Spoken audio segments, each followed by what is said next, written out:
I want you to picture just a really simple line graph in your head. Right. Just stark white background, black lines, and this one, like violently red curve. And it's just sweeping smoothly, relentlessly upward. No dips, no plateaus. Exactly. No reassuring drops at all, just a continuous climb. And the data point we're tracking on this graph, it's the obesity rate among adult women in Mexico. Between 1988 and 2012? Yeah. It skyrocketed from a modest 10%, which, is a baseline you'd expect anywhere, to a staggering 35%. And if you look at the combined rate for being either overweight or obese, that number literally doubled. It hit 70% of the entire population. Welcome to the deep dive. Today, we're staring down a public health mystery that just, honestly, it completely defies common sense. I'm your host, and across from me is our resident data expert. Glad to be here. We have a massive stack of economic research today. We do. And the crown jewel is this landmark study from researchers at the University of Pittsburgh and a few other institutions. And our mission today is to uncover the invisible force that caused that graph. Yeah. Because, society has a very specific script for this kind of thing. Oh, absolutely. The default narrative. Yeah. When we see obesity numbers go up, our knee-jerk reaction is to blame the individual. We point to personal failure, like lack of discipline. We are so heavily conditioned to think of body weight as just, the ultimate biological reflection of personal choice. Right. So if a nation gets heavier, the assumption is that millions of people just simultaneously experience this mysterious nationwide collapse of willpower. Just woke up and decided to be unhealthy. Exactly. But the research we're unpacking today, it completely slaps that theory in the face. It proves this wasn't a sudden loss of self-discipline at all. Okay, let's unpack this. Because the truth is way darker, right? Way darker. We are looking at a massive structural force that reshaped an entire nation. Mexico had a rich, traditional, high-fiber diet, and in barely 2 decades, it became a global epicenter of metabolic disease. Just boom, like overnight in historical terms. It is statistically one of the fastest weight rebounds we have ever recorded in human history. So if you're listening right now, I really want you to ask yourself a question. Have you ever considered that something as profoundly personal as your own waistline, or like what you reach for in your pantry, could be dictated by international trade agreements? Signed in windowless boardrooms thousands of miles away. Exactly. It sounds totally wild. It sounds like science fiction, honestly. But the data these scholars put together leaves practically no room for doubt. To understand this, we have to rewind to the year 1994. Okay, 1994. That is the year the North American Free Trade Agreement, NAFTA, was signed. Right. And this agreement essentially erased the economic borders and the tariffs between the United States, Canada, and Mexico. Suddenly, the trade floodgates just burst open. Right, free trade. The thing we're always told imports wealth and prosperity. That's the promise. But what if it actually imports body fat? Because the most immediate visceral impact of NAFTA was on the Mexican food supply. Within a very short window, an unbelievable 75% of Mexico's food imports were suddenly coming directly from the U.S. Wait, 75%? 75%? That is, that's a total takeover of a national food supply. It really is. But, and I have to push back here right away because I know what people are thinking, how do we know it wasn't just a coincidence? Fair question. It's the 1990s, the world is modernizing, people gain weight as countries develop, and trade just happens to occur at the same time. Maybe they aren't connected at all. Right. Correlation is not causation. Exactly. It feels like a massive leap to say a signature on a trade document in 1994 literally added pounds to human bodies miles away. It sounds like we're blaming a piece of paper for what people actively choose to put in their mouths. And that is the exact core dilemma that economists face. Just because two things happen at the same time doesn't mean one caused the other. Which is exactly why these scholars didn't just look at a couple of superficial charts. They spent years performing what is essentially an academic autopsy. An academic autopsy. I like that. Yeah, on 24 years of data, they took massive macro-level international trade ledgers, literally the shipping manifests of what crossed the border, and they cross-referenced them with micro-level household health surveys. Wow. So they're going from the cargo ship all the way down to the kitchen table. Exactly. They wanted to track the exact flow of calories from an American export hub across the border and ultimately, into the human bloodstream. So they're building this ruthless causal chain. Yes. But I still struggle with the determinism of it. Like, if an American truck full of snacks rolls into a Mexican town, a person still has to walk up to the shelf, buy it, and eat it. Sure. How can they possibly claim that a trade deal overrides personal willpower? Well, to prove this wasn't just some anti-globalization conspiracy theory, they had to isolate the trade variable entirely. They built an incredibly sophisticated mathematical model to run a simulation of an alternate reality. Wait, like a multiverse type of thing? Kind of, yeah. They asked the data, what would Mexico look like today if this specific influx of American food had never happened? Oh, wow. If Mexico had simply, maintained its historical baseline and not increased its food imports from the U.S. between 1988 and 2012, Yeah. what would the biological landscape actually be? Okay, I have to know. What did the alternate reality look like? The simulation shows that there would be exactly 1 million fewer obese women in the country. 1 mil? 1 million fewer women facing the devastating health cascades of severe metabolic disease. Just from changing one import ledger. Right. Changing just one variable determined the physical fate of 1 million people. That number is staggering. Yeah. It's almost like a massive, invisible blimp just floated over the border and specifically targeted 1 million people, fundamentally altering their body chemistry. That's a great way to visualize it. But how does a national supply chain get that precise? How does it infiltrate a culture so deeply? I mean, Mexico has one of the most celebrated, culturally ingrained culinary traditions on Earth. Oh, absolutely. How does imported food just walk in and take over? It takes over through sheer overwhelming volume and economic penetration. You have to look at the micro-level household budgets. Okay. By the end of this 24-year period in 2012, U.S. food imports made up a full 8% of total household food expenditure in Mexico. 8%. I mean, that doesn't sound like a total takeover, though. It does when you realize that this is an average across an entire nation, including rural areas that grow their own food, and it represents money going exclusively to imported American food products. Oh, I see. Imagine taking an entire nation's grocery bill and nearly a tenth of it is suddenly extracted from local markets and sent directly to foreign producers. And it wasn't exactly like raw weed or basic staples, was it? No, not at all. The composition of these imports was highly specific and highly engineered, which we'll get into. Okay, well, let's map this out geographically first. Yeah. Because I'm trying to picture this high-speed pipeline. Right. If this flood of American calories is pouring across the border, you would naturally assume that people living right on the border are standing directly under the faucet. Right. That is the absolute logical assumption. You'd think the northern states, like places physically touching Texas and California, would get absolutely hammered by this dietary fallout. And that's what the researchers initially expected to find too. But the geographic exposure map reveals this massive counterintuitive paradox. Okay.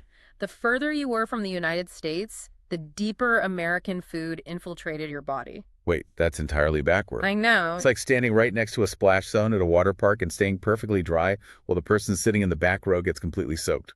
That make sense. Why did the regions furthest away get swamped? It comes down to the mechanics of supply chains and local economies. The northern border states, places like Durango, they actually had relatively low exposure to the American food shock. Durango only hit about 92% of its initial baseline for imported food dependency. Okay, so they stayed pretty stable. Exactly. But if you travel all the way down to the southern coastal state of Tabasco, which is geographically far removed from the border, Right. the imports there absolutely exploded. They saw American food imports reach 2.89 times their 1989 spending levels. Almost 3 times the amount. But physically how? Does the truck just, drive right past the north and drop everything off in the south? In a macroeconomic sense, yes. You're kidding. No, look at it this way. The northern states bordering the U.S. already had highly developed, robust local production chains. They were industrialized, Right. they had strong local agriculture, and they were actually busy exporting their own produce into the U.S. They didn't need to import their daily calories because they were self-sufficient. So the north was essentially a brick wall. Yes, a brick wall of local production. But the coastal and southern states were historically poorer and deeply reliant on bringing food in from outside their immediate regions. Okay, I'm starting to see it. When the trade borders opened, their traditional internal supply lines were instantly outcompeted and replaced by American imports. The massive cargo ships and freight networks bypassed the self-sufficient North entirely. And just dumped their subsidized cargo into the dependent South. Precisely. Okay, but this brings up a massive chicken and egg problem. And this is where I imagine the skeptics really start yelling. Let's hear it. How do you prove the calories hunted the people and not the other way around? Yes. If I'm playing devil's advocate, I'd say, look, the 1990s happened, globalization exploded, American culture, movies, TV, advertising it, all spread globally. True. So maybe the people in Tabasco just watched a bunch of American TV and decided they really, really wanted American snacks. Maybe their tastes organically changed, and the American market simply responded to their demand. You've just described the ultimate hurdle in economic research. It's the fog of demand. They had to prove definitively that this was a pure supply shock. Meaning the food was aggressively pushed onto the population. Exactly. As opposed to a demand shock where the population organically asked for it. But if you're listening and thinking, yeah, how do you prove why someone bought a bag of chips 30 years ago? It seems impossible. How do you prove that on a spreadsheet? And remember, no dense academic jargon here. Keep it simple. No jargon. Got it. Let's think of it like trying to track the origin of a flood. If a town gets flooded, you need to know if it's because the town built its houses in a riverbed or if a dam broke upstream. Right. Did they ask for the water or did the water just come? Right. So to lock down the timeline, the researchers went back to 1989, 5 years before NAFTA, before the floodgates opened, and they looked at the exact historical shopping carts of the Mexican states. What do you mean by historical shopping carts? They documented precisely what percentage of their budgets these states spent on different categories of food before the U.S. trade boom even existed. Okay. They looked at the surveys and said, okay, in 1989, this region spends this much on grains, this much on dairy, this much on packaged goods. They used that historical snapshot as an unchangeable baseline. So they essentially said, we know exactly what your mouth was open to catch in 1989. Yes. They locked in the local buying habits before the border opened. Now, to prove that the U.S. was pushing this food blindly, rather than specifically responding to Mexican cravings, they pulled a really brilliant move. What'd they do? They didn't just look at U.S. exports to Mexico. They looked at what the United States was doing globally. Oh. They tracked U.S. food exports to the rest of the entire world during this exact same period. Okay, I see where this is going. So if the U.S. is suddenly exporting a massive tsunami of processed food to France and to Malaysia and to Brazil all at the exact same time, then it proves the United States simply had too much of this food to sell. American factories and agricultural subsidies had created an unbelievable surplus of processed calories. a massive supply shock. Yes. The U.S. had this huge surplus, and they simply opened the geopolitical floodgates to release it everywhere they could. Mexico wasn't specifically asking for it. Mexico was simply geographically and economically in the path of the floodwaters. Here's where it gets really interesting. So to be absolutely clear, it wasn't that Mexican tastes organically evolved. No. It's that American factories vastly overproduced, weaponized their export markets through free trade, and whatever Mexican state happened to have their mouth open from historical buying habits just got completely drowned in it. That is the inescapable conclusion of the data. The arrow of causality only points one way. Wow. And they ran one more test to completely bulletproof this. It's essentially a placebo test. They checked to see if current obesity rates could predict future food imports. Wait, why would current obesity predict future imports? Think about it. If demand was truly driving this, if getting fatter biologically made a population crave more American food, then a spike in obesity today should trigger more imports a few years later. The demand would pull the supply. Oh, I see. But when they ran the numbers, the data was completely flat. Being obese today had absolutely zero statistical power to predict the arrival of more imported food tomorrow. Meaning the relationship doesn't work in reverse. Exactly. The food arrived first. The obesity followed. So the smoking gun is firmly, undeniably in the hands of the U.S. supply chain. But wait, globalization means food is coming from everywhere, right? Right. Mexico wasn't just importing from the U.S. Was all imported food acting as this toxic catalyst? This is where the data reveals a shocking plot twist. The researchers contrasted the two distinct streams of international trade, imports from the U.S. versus imports from every other country combined. Okay. And the results are violently opposed. Opposed how? When a Mexican state experienced a standard increase in exposure to American food, their obesity rate jumped by 2.4 percentage points. Okay, makes sense. But when they experienced the exact same statistical increase in food imports from the rest of the world, obesity actually decreased by 1.4 percentage points. Wait. Imports from other countries actually made them lose weight. The data shows a negative correlation with obesity, yes. That is mind-blowing. We are talking about the exact same era of globalization, the exact same opening of borders, but totally opposite biological outcomes depending on the origin country. Yes. What on earth was the rest of the world sending them that acted like a diet? The rest of the world was sending actual, recognizable food. When you break down the non-U.S. imports, they were predominantly fresh vegetables, fruits, and fish. Real food. Real food. Agricultural trade in its traditional sense. Okay, so if the rest of the world is sending fish and vegetables, what was the U.S. sending? And let me guess, looking at the obesity numbers, it wasn't broccoli. Not even close. Yeah. The researchers dug into the exact categories of U.S. exports. The export of healthy foods from the U.S. to Mexico remained almost entirely stagnant over this 24-year period. Totally flat. But the category classified as food preparations, which is an umbrella term for industrial sauces, homogenized foods, highly refined fats, ultra-processed items, that category skyrocketed by 23 times. 23 times, like a 2,300% increase. Yes. In sheer dollar value, it went from $35.5 million in 1989 to $859 million by 2012. That's insane. And right behind food preparations were industrial sugars, refined flours, and sugar-sweetened beverages. I have to say, looking at those numbers, it feels, I don't know, sinister. This wasn't just trade in the way we learn about it in textbooks. No, it wasn't. This was a calculated generational cleansing of a traditional diet. The U.S. didn't export agriculture. They exported chemical formulas in shiny wrappers. They exported metabolic dysfunction in a cardboard box. From a purely nutritional standpoint, the data absolutely supports that. They exported a highly specific engineered caloric profile. You have to understand what a homogenized fat actually is. Right, what is it? These are foods stripped of fiber, injected with industrial seed oils and high fructose corn syrup, all to ensure they can sit in a truck in the Mexican heat for weeks without spoiling.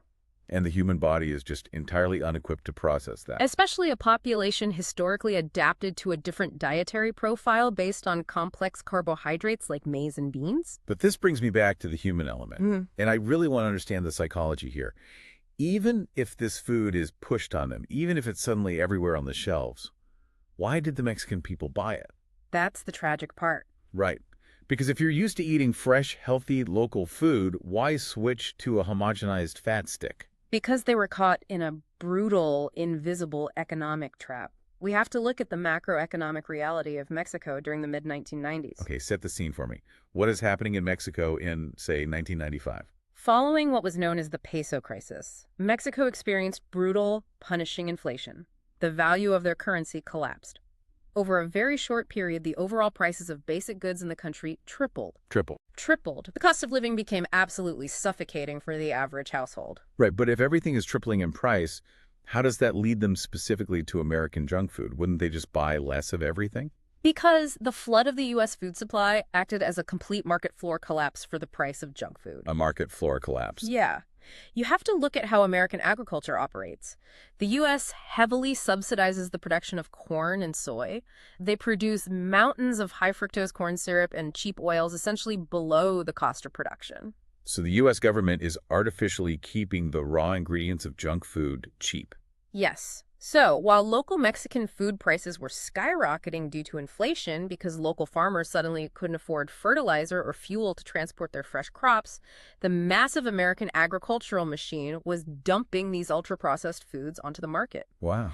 This massive influx of subsidized supply pushed the relative price of unhealthy food down by anywhere from 3 to 14% compared to everything else. The relative price dropped. So while the price of local beans, corn, and fresh vegetables is going through the roof and becoming luxury items, the American processed snacks are actually getting relatively cheaper and more accessible. Precisely. And the researchers dove deep into the micro-evidence to prove this. They didn't just look at national averages. They looked at 14 specific individual store price quotes tracked meticulously over years. So like literally checking the price tags in the aisles. Yes. And the data confirms a cold, hard price scissor effect. A price scissor. Right.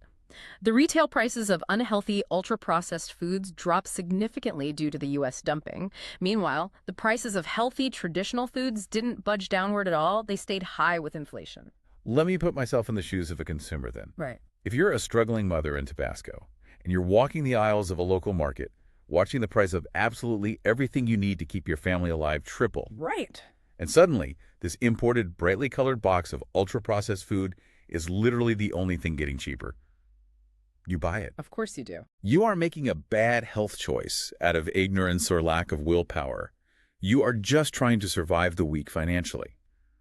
The economy has made the toxic choice the only rational choice. It is the ultimate tragedy of this scenario. The price environment completely circumvented human biological warning systems. Survival economics overrode nutritional tradition. I can hear the counter-arguments forming already, though. If you're listening to this, you might be thinking, well, maybe Mexican citizens just started making more money because of free trade, and when people get richer, they buy richer, denser foods. Yes. I know there are economists who argue that obesity is just a side effect of wealth.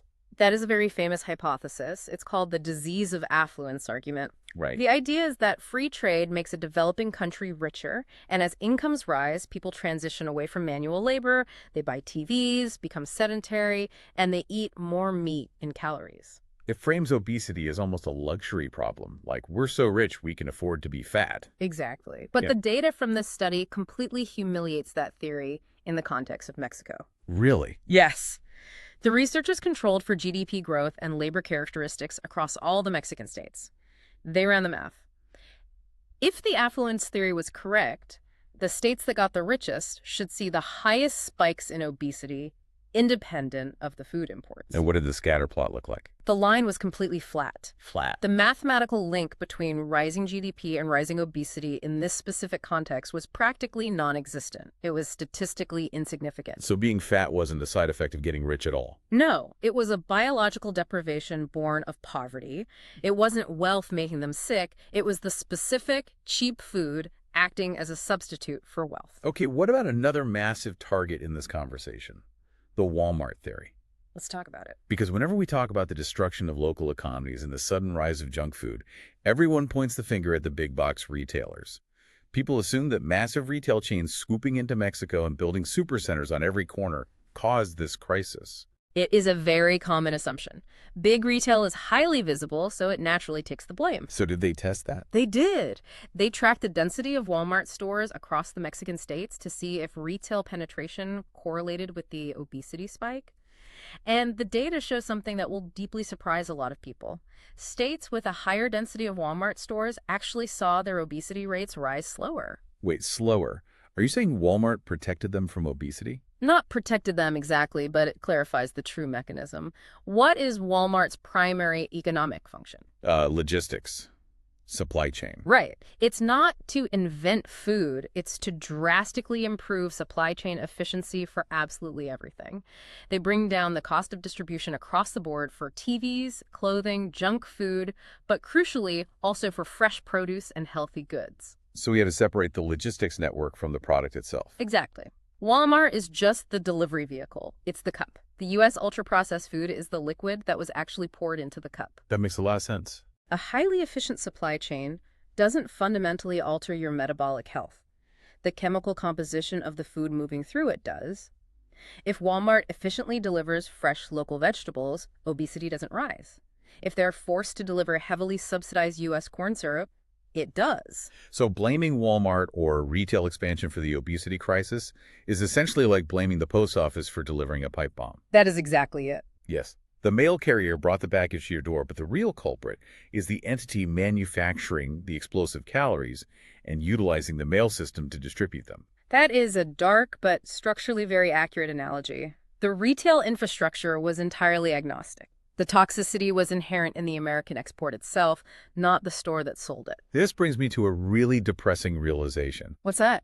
If it wasn't about the overall wealth of the state, and it wasn't about which grocery store chain you shopped at, who actually managed to escape this trap? Oh. Because the graph we started with goes up to 35% obesity among women, which means 65% weren't obese. If the food was everywhere, and it was the cheapest option during an inflation crisis, who survived this era? It turns out surviving this caloric storm required a very specific and highly unequally distributed shield. Which was Education. education, like having a college degree protected your waistline. The researchers broke down the microdata by educational attainment, and the divergence is just devastating. They found that highly educated women were essentially insulated from the worst of this shock. Really? Statistically, a highly educated woman was 5% less likely to be obese. And crucially, as exposure to U.S. food imports increased in a given state, that gap violently widened. The protective effect of education became a matter of metabolic life and death. Why, though? Did they just have more money to ignore the price scissors? Could they just afford to buy the expensive local beans while everyone else ate the cheap imported snacks? Income plays a part, yes. Higher education generally correlates with higher income, offering a larger economic buffer. But it goes much deeper than just disposable income. It's about nutritional literacy. What does nutritional literacy actually look like in practice during a crisis like this? It means highly educated women possessed the knowledge to decode the marketing. When a brightly colored box arrives with a label promising fortified energy, they have the literacy to read the ingredient list. They can see through the BS. Exactly. They understand that a rapidly dropping price tag on a box of processed food is an illusion. It's a short-term savings that hides massive long-term healthcare costs. Right. The low education groups, however, were entirely wiped out by the caloric storm.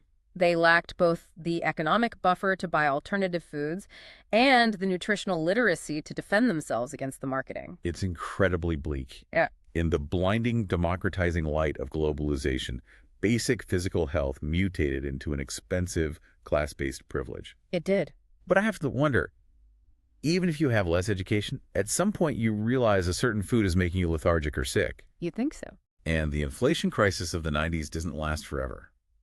Why did the habit stick even after the initial economic shock passed and prices eventually stabilized?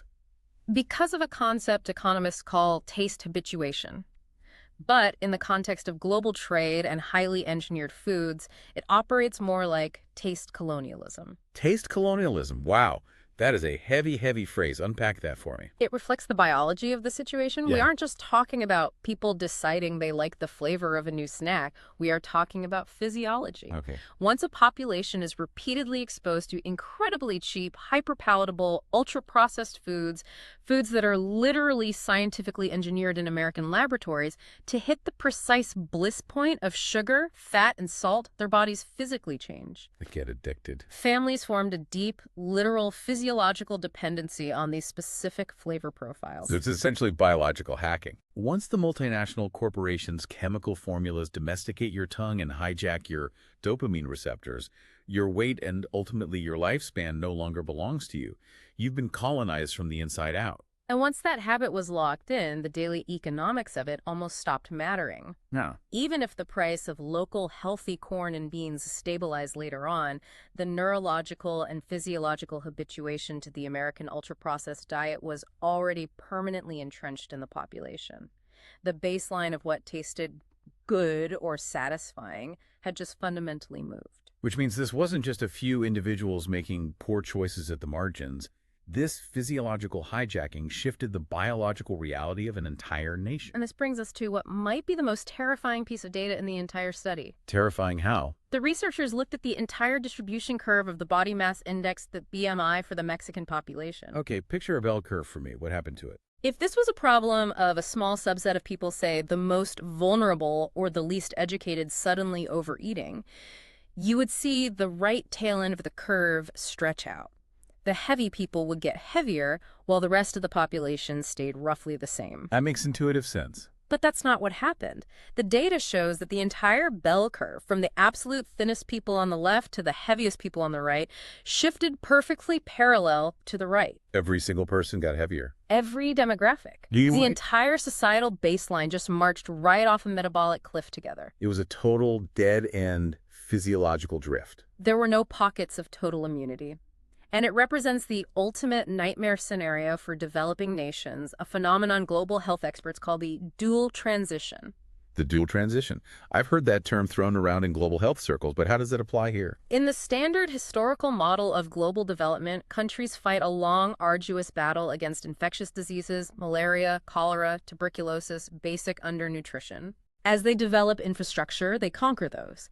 And then eventually, decades later, as they age and become wealthy, they start dealing with the rich country problems.